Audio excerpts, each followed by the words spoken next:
In this video I'll show you even more Easter eggs you may have missed in version 15.16 and version 15.17 of Gorebox. First off, we can find BallCat in Polar 6, and from the entrance we're going to go to this pillar right here at the back, and we're gonna no-clip through it.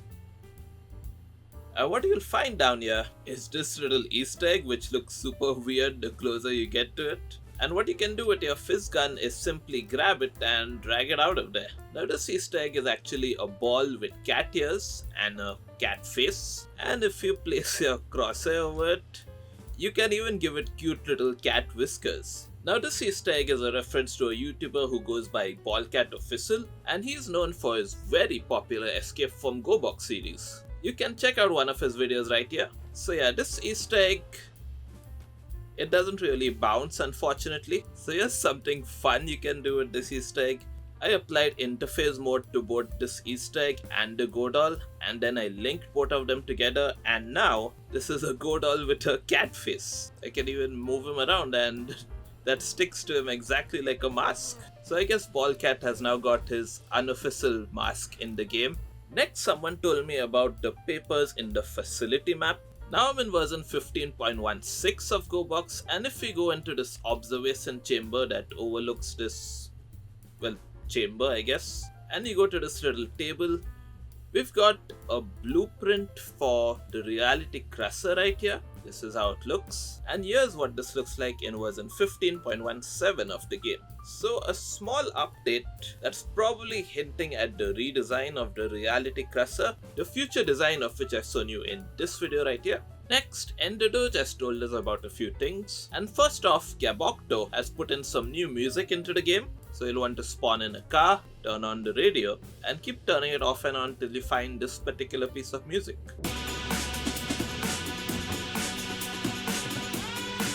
Someone mentioned that this sounds like police chase music, and yeah, it is pretty cool. Next, we've got a secret new hat. So under the top option in accessories, if you click on the bottom right non-existent square right here, it will equip you with this little hat.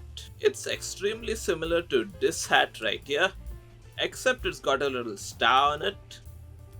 Ka-chow! Ka-chow! Ka-chow! Ka-chow! Next, there's a secret cube on the sanctuary map. So I'm right here on the bridge of the sanctuary map, and I'm gonna no-clip and go in this direction right here above the caves. And once I've no-clipped through the mountain, I'll be able to see this small little cube just floating in the void right here. And this cube contains an image of nectar on every single side of it. You can't really seem to interact with this cube unfortunately, but yeah, Nectar is of course a Nextbot in this game, and he was added in the same update that I was. And from the credits you'll see that he's a model, sprite and UI designer. Next, we've got even more information about the Tumbled Trooper. So what you wanna do is hold him by the neck, but he's barely got a neck right here.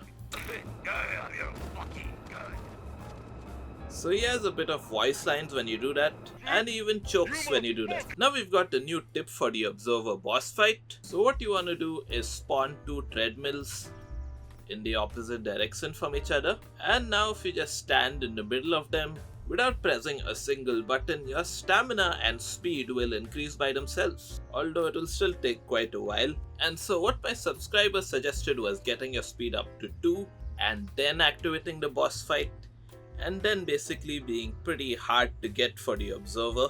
I'm not going to show that in this video right here because it's going to take a while to increase my speed up to 2.0. Next, we've got some more info about the House of Lament. So as you can see right here, I've not got ignored by AI turned on, but if I spawn in an aggressive NPC, it simply will not attack me, even if I try to aggravate it. So I do wonder, is this a glitch or is this intentional? Either way, if we have an upcoming boss fight at some point of time, we now know that none of the aggressive NPCs are going to attack the boss, I believe. Also, I don't know if I'm hearing it properly, but I can hear a lot of reality crusher noises around me right now. And also something else I noticed about the House of Lament is that you can't enable time shift in here, which might be the case so that you can't defeat Phil Timsky very easily, I suppose. Next, someone has mentioned an even easier way to defeat the Observer boss. So what you want to do is come to the area where you interact with the wall to enter the boss battle and spawn in a chair right there.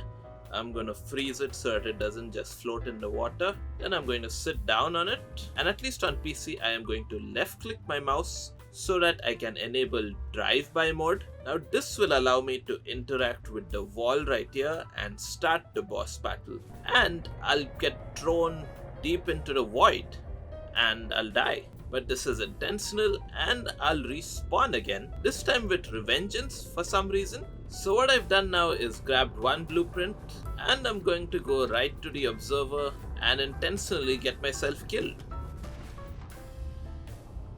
But what will happen is that I'll respawn yet again, and as you can see my counter still reads as 9, which means that my progress is saved and I can continue to collect the rest of the remaining blueprints and defeat the boss. So yeah, that's how much easier the observer boss battle will be by using the riddle exploit. One thing to remember though is you can't really escape the game normally now unless you actually defeat the observer. At least on PC you'll have to Alt and F4 though. Click here to watch even more minor updates that you may have missed in Gorebox. So I've been Jazif, you've been my audience, thank you for watching and goodbye.